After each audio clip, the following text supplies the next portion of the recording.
एक गांव में सोनू और सुनीता नाम के भाई बहन रहा करते थे। जब वो छोटे थे तभी उनके माता पिता का देहांत हो गया था। तब से सोनू और सुनीता अनाथ की जिंदगी जी रहे थे। सोनू सुनीता का बहुत ख्याल रखता था। उनके माता पिता बहुत गरीब थे, इस कारण उनके पास घर नहीं था।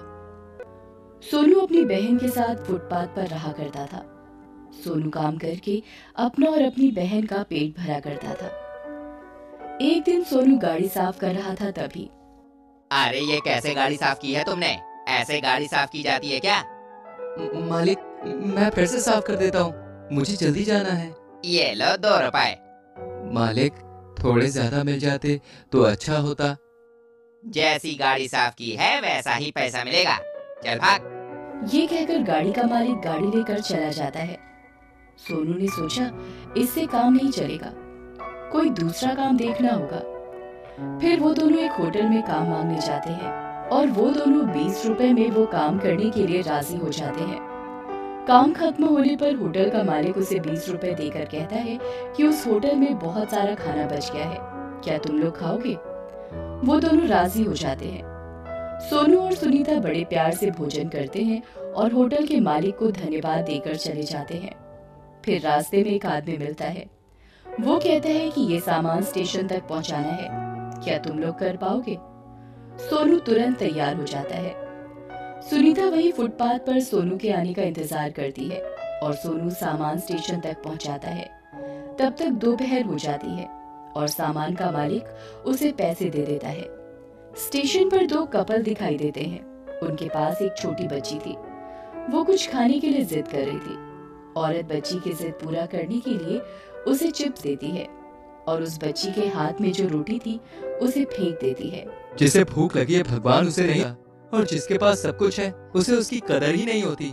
ऐसा सोचकर सोनू वहाँ से चला जाता है। तभी सोनू को उसकी बहन की याद आती है और वो उसके लिए कुछ खाने की चीजें खरीदने लगता है। सोनू सामान खरीद कर चल पड़ता है। तभी एक गाड़ी बहुत तेज उस रास्ते से आती है। सोनू से टकराती है। सोनू बेहोश हो जाता है। जब उसे होश आता है तो वो हॉस्पिटल में होता है और उसके सामने सूरज नाम का एक आदमी खड़ा होता है। सोनू ने उस आदमी से पूछा, मैं गाड़ी से टकराया, फिर मैं अस्पताल में कैसे आया? वो गाड़ी मेरी ही थी, मेरी वजह से आज तुम्हारा ये हाल हुआ। तुम चिंता मत करो, मैं अस्पताल का बिल भर दूंगा। तभी सोनू ने देखा कि उसका पैर नहीं है। सूरज ने कहा कि अब वो बैसाखी से चल पाएगा तो वो जोर जोर से रोने लगा। सूरज ने कहा कि चलो मैं तुम्हें तुम्हारे घर तक छोड़ देता हूँ।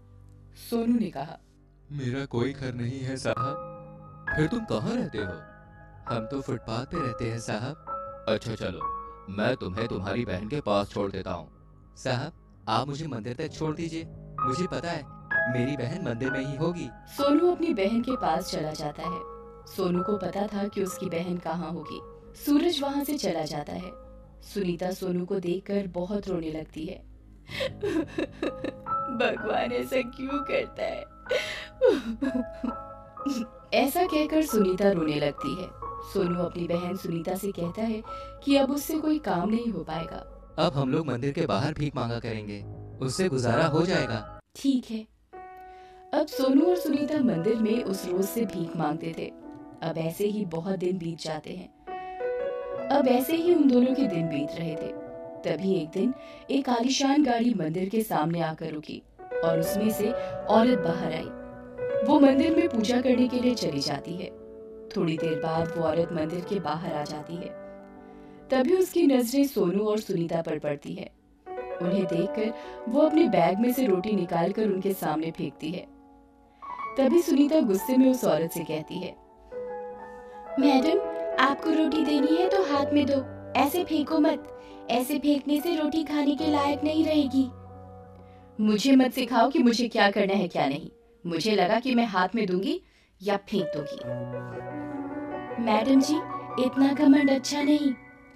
तू मुझे समझाएगी कि मुझे कितना घमंड है? रुक, मैं अभी बताती हूँ। तू इतनी सी है? ऐसा कहकर वो औरत सुनीता को बहुत जोर जोर से मारने लगी। तभी सोनू, मैडम, सुनीता को मत मारिए, इसकी तरफ से मैं आपसे माफी मांगता हूँ। आपने रोटी जमीन पर फेंकी, इसीलिए सुनीता ने आपसे ये बात कही। इसमें सुनीता की कोई गलती नहीं है। तुम समझदार लगते हो। मैडम, ये गाड़ी से मेरे पैर का एक्सीडेंट हुआ था और तभी से मैं अपाहिज हूँ। मेरे पति ने मुझे बताया था कि उनकी गाड़ी से किसी बच्चे का एक्सीडेंट हो गया है। ओह, अच्छा वो तुम ही हो। मुझे क्षमा कर दो, मैंने तुम लोगों के साथ बहुत गलत व्यवहार किया। हमारी कोई औलाद नहीं है और मेरे पति को तुम्हारे पैर के कट जाने का गम इतना सताया कि वो इस दुख को सहन नहीं कर पाए और इस दुनिया से चल बसे। उन्होंने तुम्हें ढूंढने की काफी कोशिश की लेकिन तुम मिले नहीं। उन्होंने मुझसे वादा लिया था कि अगर तुम कभी मिले तो उनको अपने बच्चों की तरह अपने पास ही रखना। तुम दोनों मेरे साथ मेरे घर चलो। वो दोनों उनके साथ जाने के लिए तैयार हो गए। वो औरत भी उन्हें अपने बच्चों की तरह ही पाला करती है। वो दोनों वहां बहुत खुश हैं। गरीब की भूख बहुत अलग होती है, ऐसे ही अमीर लोगों की भूख अलग होती है। उनके पास पर्याप्त भोजन होने के कारण वो फेंक देते हैं, मगर गरीब को भूख लगे तो उन्हें खाने के लिए 2 वक्त की रोटी भी नहीं मिलती।